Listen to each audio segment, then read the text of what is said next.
Caution, my wife's doing MLM.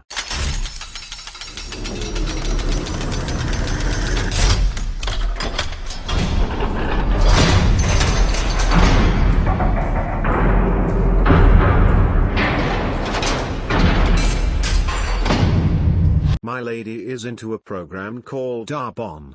And without a doubt it is full of MLM. All the right keywords of passive income and free vacation trips are all there. However, she told me that she's not paying them a dime for any fees and not doing any CD brainwashing. She's been exposed to #Y as well. Lol, I mean, I personally allow her to do this thing just because she's getting basically free sales coaching from a mentor and a 15% commission off of any product she sells. As of today, she is sitting around $200 in commission sales since 2 months ago. And the MLM part is completely up to her if she wants minions or not, but they strongly recommend it. My wife is also being careful of introducing the product to everyone she knows. She takes a different approach and creates a separate Instagram or Facebook page to the people who are interested and gives her friends or family a choice if they want to be bombarded by products and offers or not. Because of that, the response is mostly positive. I feel as if there is nothing wrong in what she is doing. Am I wrong? What do you think of Arbonne? Awesome stuff on their website. Instantly see that the target is the consultant and not the product. Although a lot more effort is put into Arbonne products as well. While I don't know much about this company, I'm sure it's like most MLM companies. People try to sell an overpriced product hoping that the laws of supply and demand don't apply to them. As always, the people at the top will do well, but generally most people involved will not. I personally don't like them, and would definitely push hard to convince friends and family they shouldn't either, but that's me. If your wife isn't losing any money, the most she will lose is time and maybe some confidence in future actually worthwhile opportunities. I mean, it sounds like a glorified affiliate program at this point, with all of the MLM stuff being optional. Sometimes you have to let people do their own thing, which you are doing. Maybe she will make some extra money, but you don't want to build your house on land you don't own. She's barely putting any time into that. All of her sales were word of mouth.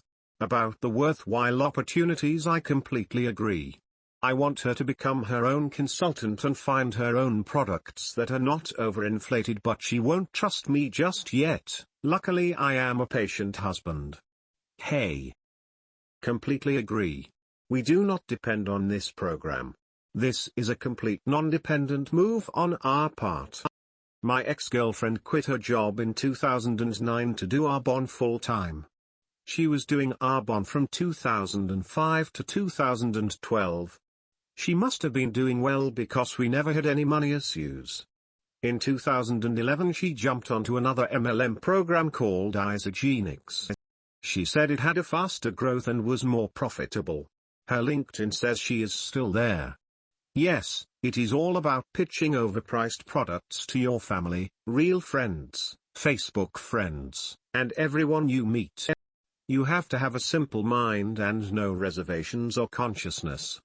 Everyone in this MLM world looks and sounds as if they are on Prozac, which she was until she quit her day job in 2009. I think she really believes that by selling overpriced products to her friends she is really helping them and everyone in her network becomes better off. Moving past the part of you letting her do it. Back in my cleaning days, we had a customer that was a single lady and lived in the house that was better than my house. Way better than my house. So her house had to be way over $1 million. Mine sold for $705,000. All she did was sell Arbonne. My very first cleaning customer ever had her from the start until I sold the business the third time, used to sell Longaburger baskets. She also did very well. They also had a house well over $1 million, but her husband was a very successful real estate guy, so I don't think it mattered what her income was. But I do know she made great money doing it. I also knew some people that sold Amway. They both worked their asses off at their day job, and for a little extra spending money Amway was their choice. They worked 7 days a week trying to get suckers to sell Amway. There are millions of product your wife could buy and attempt to resell for a profit. Why did she choose this one? The above is what I don't get about the people who join MLMs. MLM is a legit business model. Many people are successful with it. Most people who get involved have no idea how to market or sell. To be successful in MLM, as with all entrepreneurial pursuits, it is all about hustle, and most people doing it don't realize that. They do a few Facebook posts and target their family and friends. Wondering why they haven't made $5,000 within a month, they give up and cry scam. This taints the image of the MLM model, that it is a scam and you alienate yourself from your family and friends. Good multi-level marketers know it has a bad image of pyramid scheme and have to deploy somewhat deceptive tactics to get people involved in MLM. I found myself target of some very good MLMers last year. Some are very smooth salespeople. Some invite you to obscure meetings where you have no idea it is MLM until 2 or 3 meetings in. They build up the relationship and after a few weeks you end up in a group meeting of people who have qualified to be there, basically anyone, and promote a lot of things to do with time, money, freedom. It was actually quite funny. They joke about it by saying everyone thinks MLM is a scam, but they see working 9 to 5 for 40 years a scam, and that it doesn't matter what vehicle you are driving as long as you get to the destination. I wouldn't do it myself or recommend others do it, but, point is, it's a viable business model and has been used for a long time. It has a negative image. If your wife can deal with that, doesn't alienate herself from friends and family, learns how to market and sell MLM, salespeople typically have a mentor who has a vested interest that they do well, then good luck to her. I came by to comment on this, but looks like I has beat to it. It's not Royce's fault you can't get your wife in line. Edit, marked under sarcasm so I don't get hate mail. I think it's because they give you a cookie-cutter model of what to do, which is really the scariest part of finding some random product to try to resell. It's like the difference between me opening G-Man's Chicken Shack and opening a Chick-fil-A franchise. My only problem with MLMs really is that they seem to get people into trying to sell their friends and family, which is where the comparison to a fast food franchise dies. Nobody would avoid me on social media if I owned a Chick-fil-A. I'm going to assume this is sarcasm. It would make me really sad if you actually thought this way. I'm never sarcastic. MLM is immoral because, as a pyramid participant, you are not creating much of a value. You are upselling your hand lotion because it could make your buyer rich if he or she, in turn, upsells it to many other buyers. In the end, the folks who get screwed are those at the bottom of the pyramid, who buy the product but can't find any other willing buyers who are not involved in the pyramid already. All of your profit comes from that unfortunate layer of mulmers at the bottom who can't continue to sell, as well as from those along the sides of the pyramid, who fail to continue growing the pyramid. What I want to set her up with is to get her to become an actual health consultant. And maybe even source her own products herself and sell them. Her passion is to make others healthy and happy, so I think her piggybacking on the Arbonne MLM is a great place to start. Again, as stated before, free mentoring, and actually good commission rates. But no wonder the products are so inflated. Is to get everyone a piece of pie requires a lot of markup. But again, to look at it, if the product works, and if the consumers don't mind paying for it, that product is more valuable to them than the price, isn't that so? Keep in mind there was no platinum level sales tactics involved when she made her first few sales. She just had the opportunity to show someone a solution they have been looking for everywhere, and it hit all the marks, so they bought.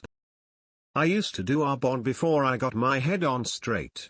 It's very cult-like. I look back and shiver. Poor 19-year-old me was so naive. Edited to say that when I joined, I thought it was the best thing ever and no one could talk me out of it. There's really nothing you can do besides being supportive. I will say that the only things I liked about the products is that they are vegan, and that was a selling point for me. There were many successful consultants in my area.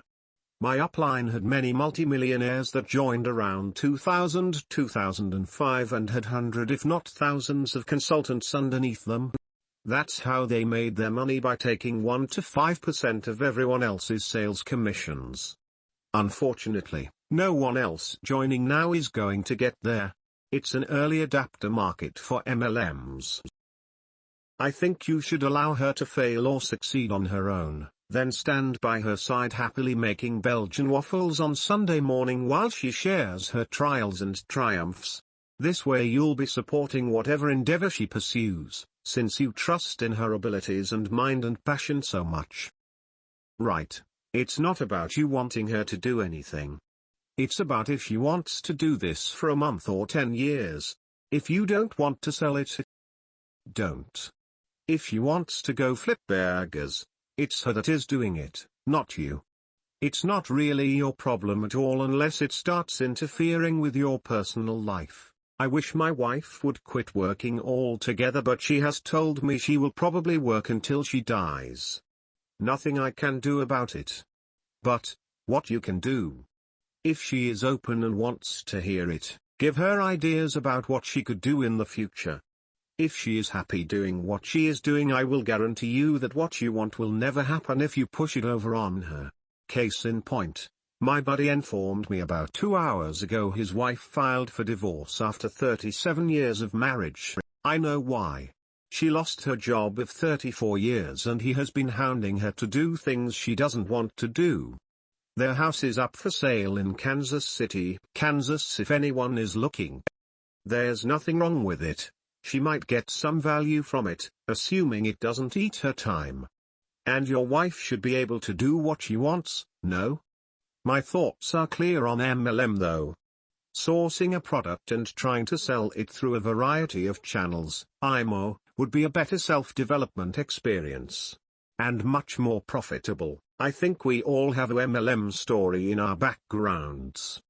Maybe this will be hers. I'd put an end to it before she gets fully brainwashed by the MLM marketing stuff.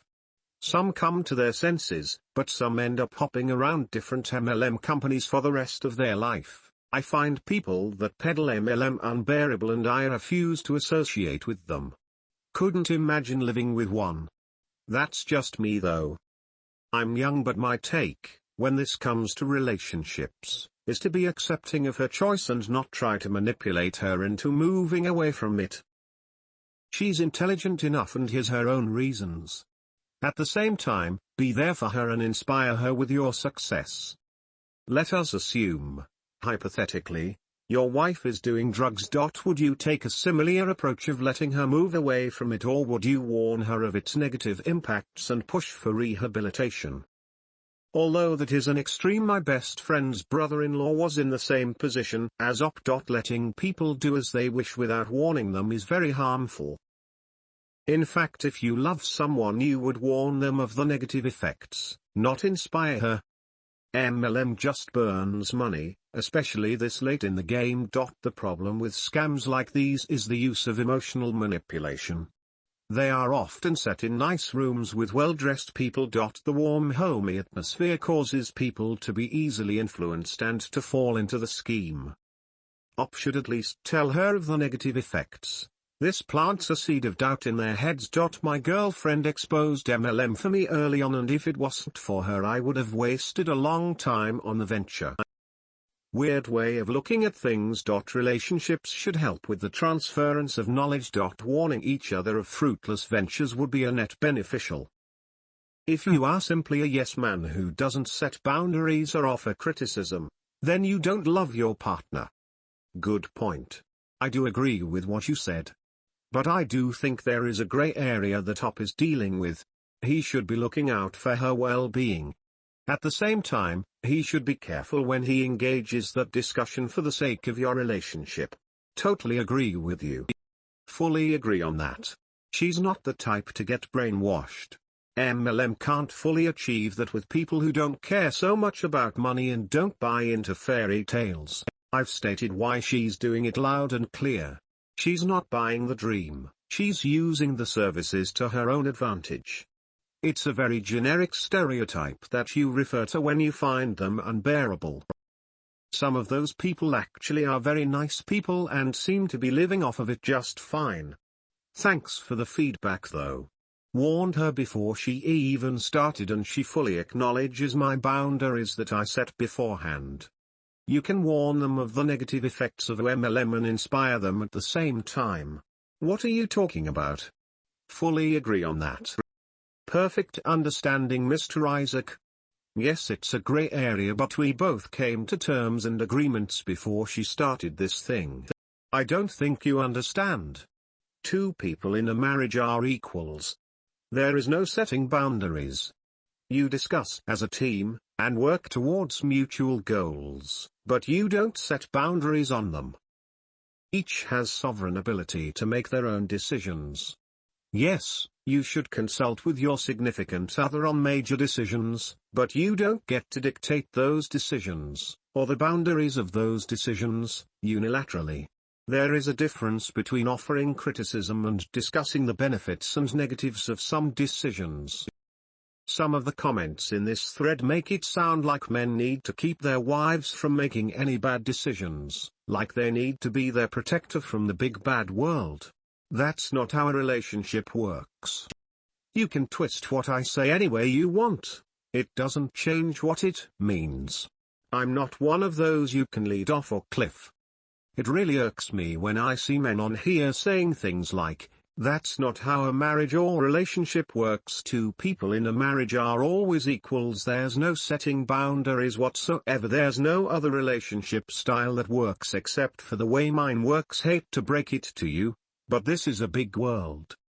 There's plenty of thriving and happy relationships out there based on principles you would completely disagree with. What makes you the expert? Have you done years of studying on relationships across the globe to determine that there's only one way it works, and that's your way? There's so many different cultures and mindsets out there.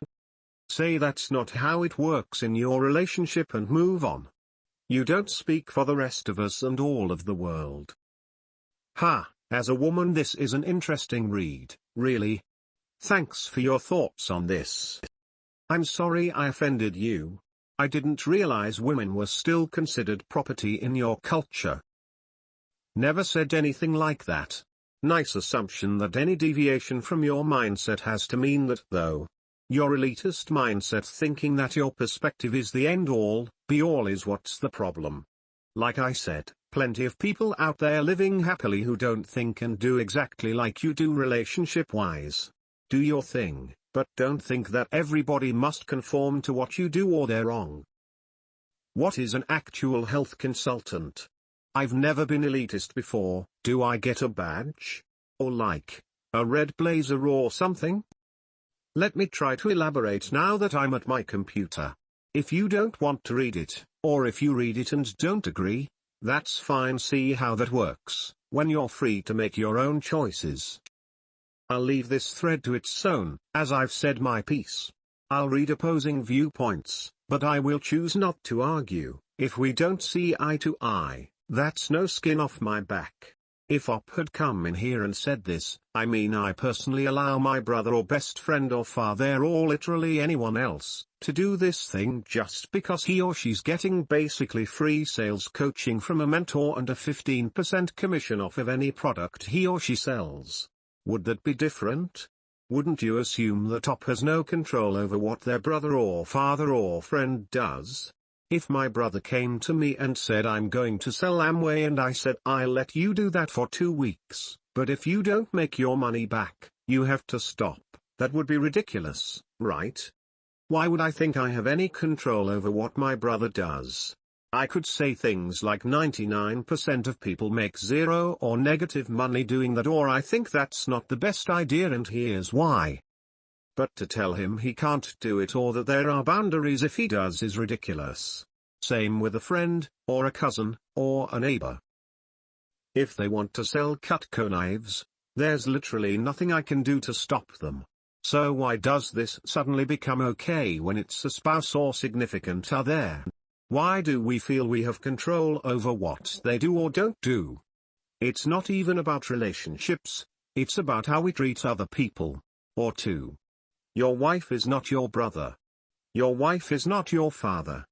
Your wife is not your neighbor. Your wife isn't really even your friend. Otherwise you could just call yourself roommates who happen to have sex. There's so much more psychological and sociological principles to a relationship than that. We can just agree to disagree. Man, I see where you're coming from, but it's just oversimplification in my eyes. Just to maybe put things into perspective from the other side, if my husband had allowed me to do everything I ever wanted to try out, I wouldn't be as successful as I am now, and we probably wouldn't be together anymore. I am 100% sure of this. I had crazy ideas when I was younger, lacked focus severely, and I am thankful that he insisted on certain things, and I am in no way from a strict or really confined background. If at all my parents were too lenient with my hot-headed mind, really, his strategic mind and objective way of seeing things have made me who I am today in great parts, and I am extremely grateful for it. I am more successful being a self-employed design consultant, happier, more focused, and know where I want to be and what my goals are, and he has been one of the main reasons I got this far. So of course every partnership is different. Every person needs different things, everyone has different intelligence, abilities, backgrounds. This is not a suggestion how Op should react to his wife, because I know next to nothing on how well she knows what she's doing and what will happen in the future if she continues. I am merely giving you my perspective. A big help was, and will always be, communication.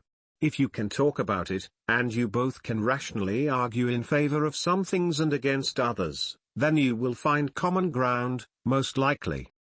So my take on this would be, men, listen to your wives, and wives, listen to your husband's best wishes. Jeppy. Beautiful. Amazingly said. A great husband will take the lead. I've seen far too many situations where a man will be far too lax in his relationship. No leadership, no guidance, no boundaries. They will treat the woman as she is just some kind of roommate who happen to be intimate. Ultimately, in what I've seen, the woman will lose all respect for the man and the relationship will crumble if this happens. I really ignore what these modern men have to say about marriage and relationships. There is a reason there have been roles between the sexes for as far back as the Stone Ages. I do not mess with nature. I do not mess with evolution. Nothing beats tradition. Thank you for sharing, Jeppy. Thank you for the kind feedback. I can relate to your thoughts. It sounds like the type of woman you interact with is different than the type I interact with. I'm not sure if this is cultural, geographic, or something else. This, inevitably, explains our difference of opinion. What a can of worms we have opened here. In the spirit of the thread, I shall provide my own unsolicited opinion. There is a hidden assumption in the argument that the spouse is free to do whatever it is that they want to do within reason. Nobody is arguing that we should allow our spouses to shoot up on the streets.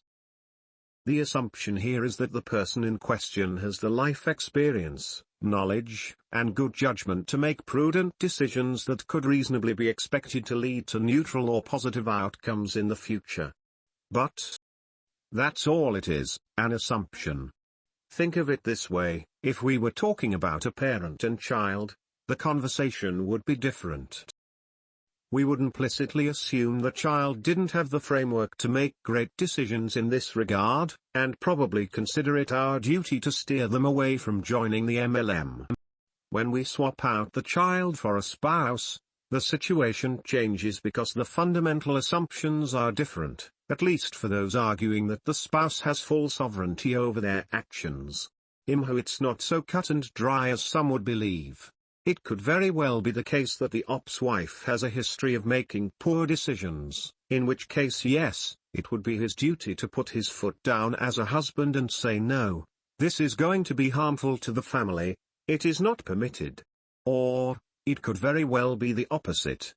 It could be the op who has made a history of poor decisions and needs to be checked by his wife from time to time. Or it could be none of these, and both the op and his wife are fully actualized self-aware individuals who are indeed capable of making great decisions and course-correcting when new information comes to light. I don't know either of them, so I really can't say. I can say that the idea that people have free rein to engage in whatever course of action they like, while in a marriage, is not founded on solid principles. At least, in my personal opinion. With free will comes responsibility, and part of that responsibility is to those around you, particularly your spouse. In other words, those that have to bail you out of a bad situation should probably have some say in how you get to act. This cuts both ways, for men and women, as men certainly don't have a monopoly on good judgment.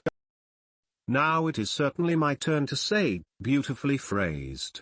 I wanted to add nearly the exact same thought, but you just went and summed it up perfectly.